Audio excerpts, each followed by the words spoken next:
Mas não vamos esquecer daquele detalhe que o promotor pediu também que eles entregassem estudos randomizados sobre dipirona e analgésico. Como é que, pensando aqui a gente já sabe o que é um estudo randomizado, tem que dividir, um grupo toma, outro grupo não toma, como é que eu vou fazer isso com dipirona?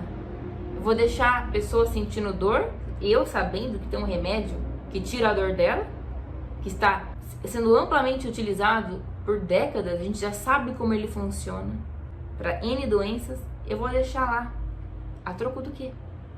E o que você faz numa gripe? Você descansa, você deita, você se hidrata, você come bem, mas você não toma antibiótico. E nesse caso, o que ele não consegue entender é a diferença de um tratamento etiológico, que é o que está sendo proposto para eliminar o vírus, para a diferença de um tratamento sintomático, dipirona, paracetamol, que foi as duas perguntas dele. Isso é simplesmente para dar mais conforto, mais bem-estar para o paciente. A gente não está curando nada, a gente está tirando a dor do paciente, o que já é muito. Porque a medicina, ela existe não apenas para te curar, para tirar a sua doença. A medicina, ela existe para deixar a vida um pouco mais confortável. A medicina, quando ela não pode curar, ela está ali sempre para ajudar e nunca para causar mal. Porém, ainda assim, eles tentam explicar, porque não dá para falar de dipirona se você não entende a fisiopatologia, se você não entende que os sintomas da coriza, ela vem de uma invasão tecidual direta do vírus no trato respiratório, na mucosa respiratória. Quando ele invade os tecidos, o seu corpo produz citocinas.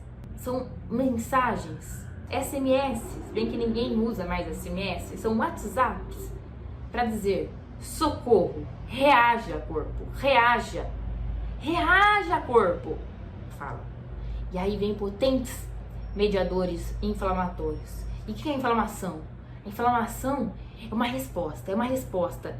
E esses mediadores inflamatórios, eles não ficam muitas vezes restritos a um lugar, ao seu nariz. Caem na corrente sanguínea, dão aquele mal-estar. E isso acontece porque o nosso corpo não tem um equilíbrio perfeito. Quando ele vê um vírus, uma bactéria, ele fica desesperado, ele tenta matar aquilo de tudo que é jeito, e ele mata você junto, deixa você derrubado muitas vezes. E não precisa, você toma um remedinho para melhorar, e aí o seu corpo faz a parte dele e você continua de pé. A revista Questão de Ciência abordou o que o Ministério Público vem fazendo contra a Sociedade Brasileira de Infectologia.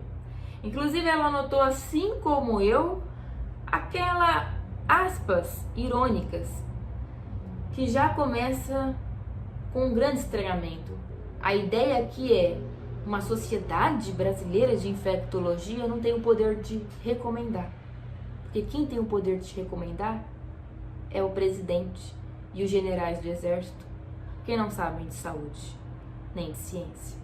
Quando ele fala e quer saber sobre os analgésicos e antitérmicos, ele pressupõe que o nível de evidência requerido para justificar o uso ordinário de certos medicamentos seja equivalente ao necessário para justificar o uso extraordinário de outros. Novamente, é não entender o que o medicamento faz, porque a dipirona não está tentando impedir o vírus de entrar na célula pulmonar, como eles falam da cloroquina e etc. A gente está impedindo uma reação que está envolvida com a inflamação.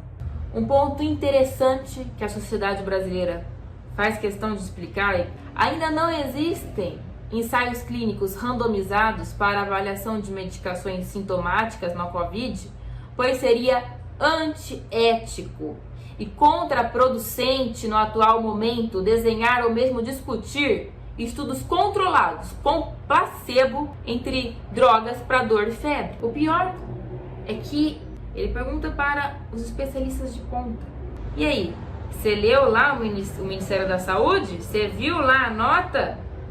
Eu quero saber. Eu tô aí perguntando, batendo aí para perguntar se vocês receberam a nota do Ministério. Por que não fazem ao contrário? A ivermectina continua também como uma orientação do Ministério da Saúde, sendo que essa, desde o princípio, sempre foi uma palhaçada. Ela era investigada para viroses há alguns anos. E aí foi demonstrada a capacidade de inibir em cultura de células.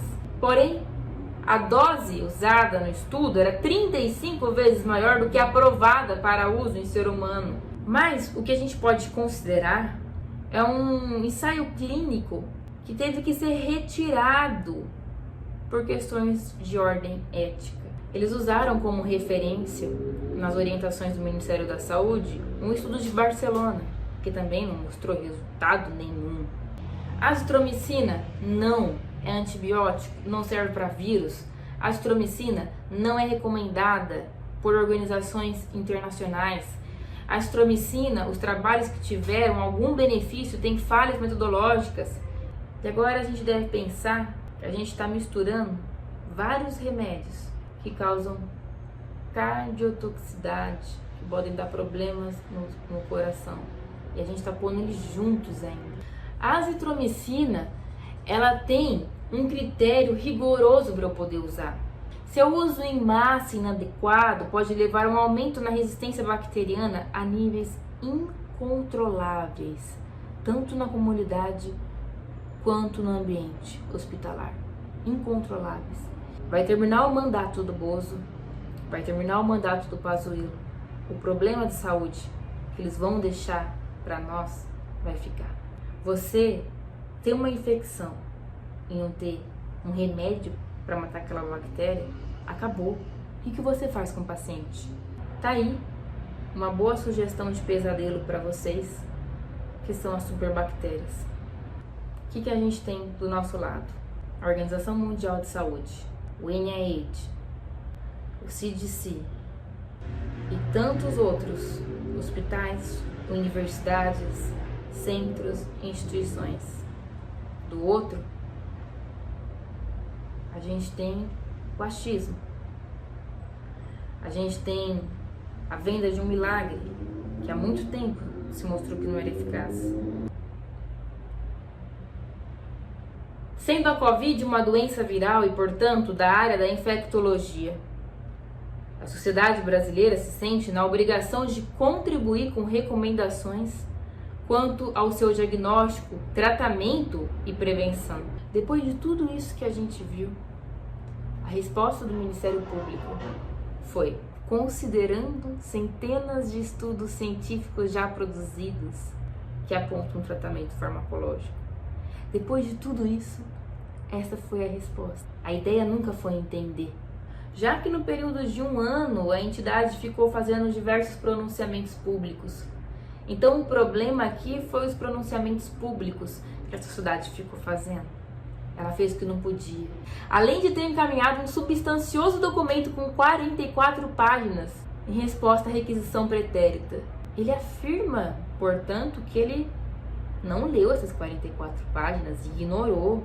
E aí eles ainda é irônico, porque como assim? Você ficou um ano falando e agora não tem condição para responder num prazo de 5 dias? O uso off-label é uma situação excepcional.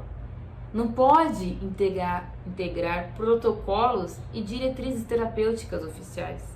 Quando eu não tenho a eficácia e a segurança de um medicamento, eu não posso colocar isso em protocolo oficial. Porém, o CFM nada faz. Eu só gostaria de lembrar que isso é anticonstitucional, porque o direito à saúde é assegurado pela Constituição. O Estado deve atuar para a promoção, proteção, recuperação da nossa saúde. Então, tudo isso aqui deve ser lembrado.